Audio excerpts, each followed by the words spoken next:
আসসালামু আলাইকুম। মাঝে মাঝে এই পাগল মনটা ভর্তার জন্য অস্থির হয়ে ওঠে।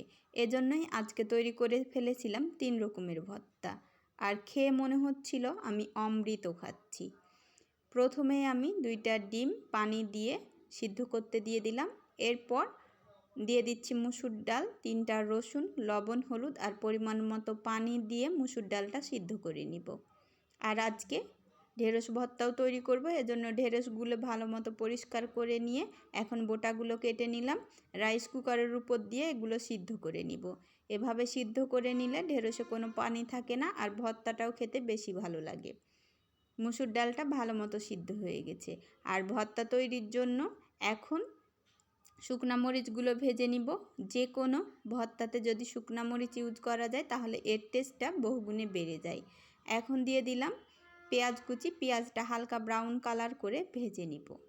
ভেজে নেওয়া হয়ে গেছে, এখন উঠিয়ে নিচ্ছি। আর দিয়ে দিচ্ছি একটা টমেটো। আজকে আমি যে ভর্তাটার সাথে টমেটোটা ইউজ করব সেটা কিন্তু খেতে আরও টেস্টি হবে। অল্প পরিমাণ লবণ, হলুদ আর মরিচ গুঁড়া দিয়ে টমেটোগুলো একটু লালচে করে ভেজে নিব। এটা আমি যে ভর্তার সাথে ইউজ করব সে ভর্তার টেস্টটাই অন্যরকম হয়ে যাবে। মুসুর ডালটা সিদ্ধ হয়ে গেছে।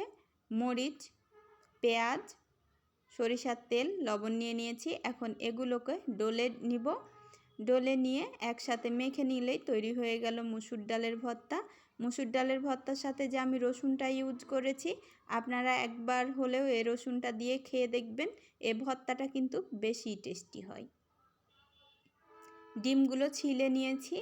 আর টমেটোটা আজকে আমি ডিম দিয়ে ভর্তা করব।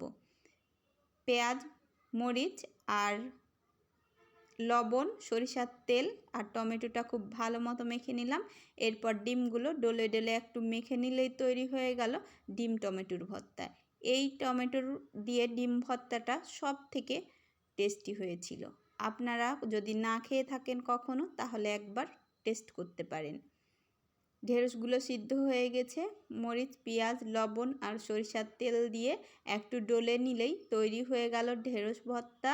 এই 3টা ভর্তা গরম গরম ভাতের সাথে খেতে লেগেছিল অমৃত। আশা করছি আজকের রেসিপি আপনাদের ভালো লেগেছে। আল্লাহ হাফেজ।